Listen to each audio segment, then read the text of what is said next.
Hey everybody, Nick here, and today I got a review for you of this little guy here, the Boker Exskelibur #1 in titanium. So there are a bunch of different versions of this. There's carbon fiber, I believe there's a G10 version. I mean, there's a lot of it, but I do really like the Excalibur one here in titanium, and turns it into a nice little titanium frame lock, small, thin, minimal. So that's the one I'm talking about.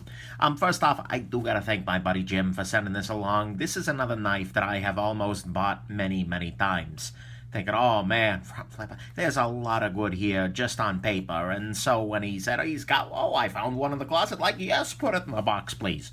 So that's a wonderful, wonderful thing. So thanks, Jim, for that. Size-wise, this is actually not a small knife, although it's hard to get a sense of it immediately. Here's your Spyderco Delica. Here is your Spyderco Shabazz I, and these two have a lot of similarities going in terms of the slab of contoured titanium thing going on. Here is your, let's see here, Ontario Rat #1, about the same amount of blade going on here, which is nice. Sorry, I'm reaching into my drawer over there. Your Spyderco PM2, and what the heck, how about a Grimsmo Norseman? So that's the size of your Boker Exskelibur #1. I'll also note that this is the Excalibur 1, not the Excalibur 2.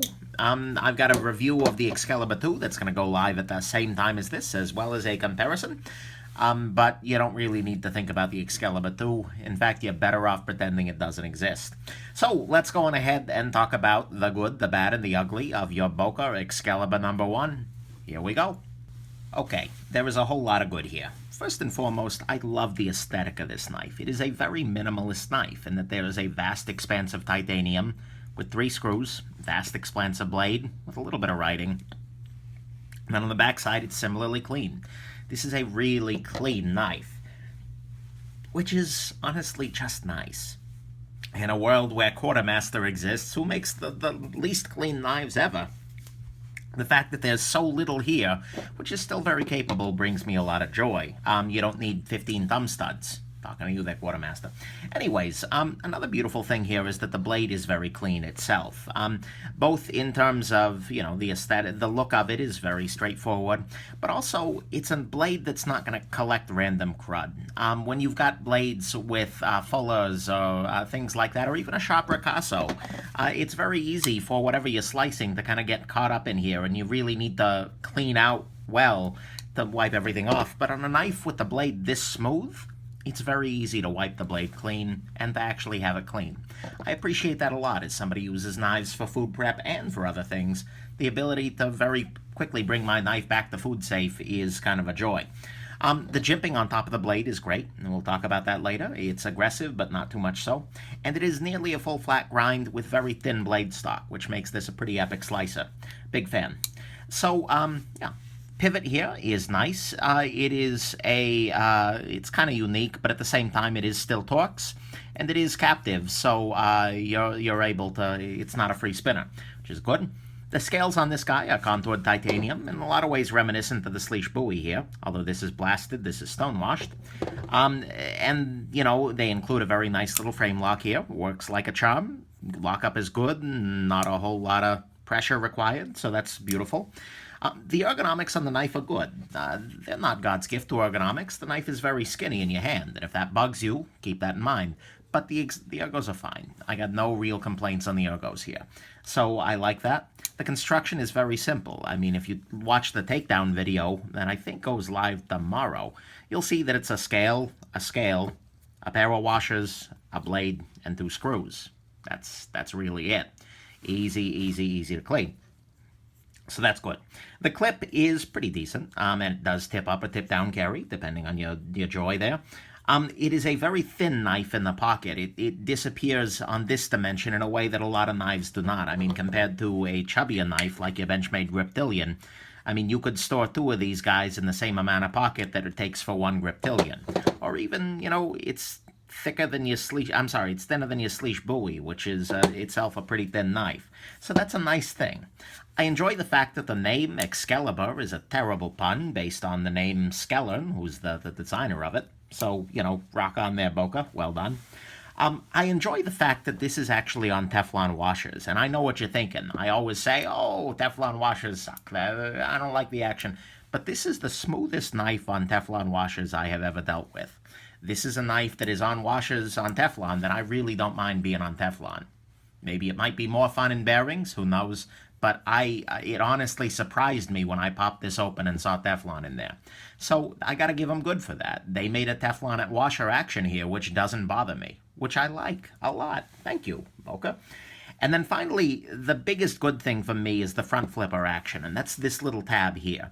If you run your thumb up along here, you can actually use it to pop the blade open, like that. And so you can do it at a very slow speed, slow and measured, or you can really flick it open.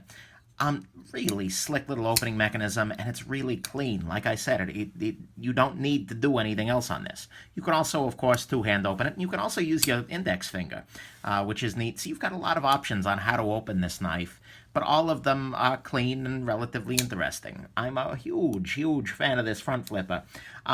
It's just beautifully well done, and front flippers are cool in and of themselves. So that's your good. It's got this wonderful minimal aesthetic. It's got a clean, thin S35 VN blade. Oh, man, that's nice. It's got a unique pivot, nice scales, good, simple construction. It's really thin. It's got Teflon washers that don't suck, which is magic. And honestly, it's got a really nice front flipper action. There's your good. Let's jump on into the bad. And there ain't a whole lot here. In terms of bad, a couple of things. First off, the clip screws here are Phillips head. And Phillips tends, at least in these smaller screws, to strip out a little bit more easily than, say, Torx. Thing is, I'm not so bent out of shape here. Because your clip screws, you don't have to unscrew and rescrew very often. I mean, in this knife, you can take it down completely without ever removing the clip. And so, you know, at the end of the day, you're going to screw those in exactly once and never think about it again. So, okay, whatever. They did miss an opportunity for a nice finger choil here. You can see that carved into the blade, there's an area for a choil, but then this is contoured out of the way. And the end result is something that's really just not super pleasant to use to choke up. If they just rounded this off a little bit more, there'd be a good deal more in the way of choil ability, and I think that would have been a nice thing. Not terrible, but there you go. The knife is maybe a little bit wide. Because, you know, there's a little bit more air in the handle than you need. Practically speaking, and I'm trying to see if I can show this in any way on the camera, but the blade is fairly far deep inside of these scales. You know, even at this angle, there you go, you can kind of see what's going on here. So a fair amount of what's inside this handle is air. And so there's wideness here that doesn't necessarily need to be.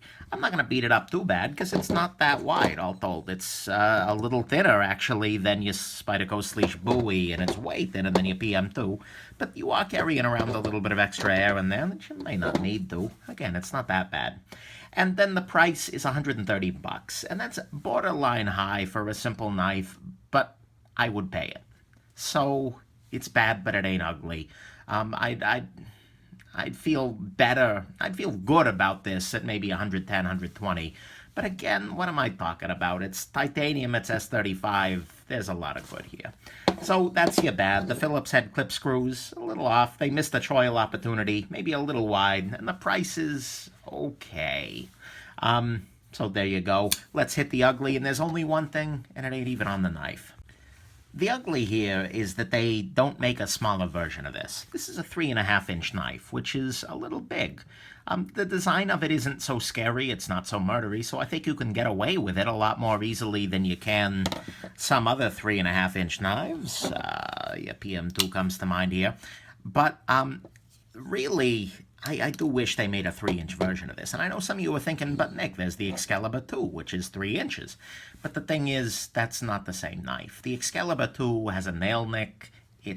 Honestly, it's just a piece of crap. They really screwed up everything that makes this knife incredible in the Excalibur II. And so what they need to do is take this exact design and scale it down a little bit. Bring it down to a 3-inch knife, and you will have a shining gem of a winner. But they didn't do that with the Excalibur II. So instead, you're stuck with the Excalibur I, which is huge but compelling, and there's nothing below it. So I really hope that the Excalibur III, or how about the real Excalibur II, and discontinue that other piece of crap, that would be a wonderful thing, and that would address my one remaining complaint with this guy, which is that it's a little needlessly big for something that could be a really incredible gentleman's kind of folder, although it still kind of is. So that's the ugly, is that there's no smaller version of this, even though they kind of tried. This knife is an absolutely shining gem, just flat out. It's something that is simple, that is done very well. Simple materials, titanium, S35VN, washers, assembled with a great action and an interesting overall aesthetic to it. I mean, it's great. And the end result is something that is thin, that is not so huge, that is lightweight, 3.1 ounces. Absolutely, absolutely great little knife here. And it's, yeah, if it appeals to you in any way, shape, or form, particularly as kind of a larger gentleman slicer, this is a great choice. And in fact, it's such a great choice that within 2 days of getting it, I had an Exskelibur II on order, hoping, praying, that they had some element of the excellence of this guy in it. Well, it turns out they didn't, but still, this is just really, really great. And it's a knife that I may well end up picking up for my private collection one of these days. Just, it's that damn good. Anyways, I hope this has been interesting to you, and like I said, highly recommend it. If it appeals to you in any way, shape, or form, go ahead and pick one up. Particularly this titanium S35 version is just super compelling, and I hope that you have yourselves a wonderful rest of your day, and that if you get one, you'll love your Boker Exskelibur #1.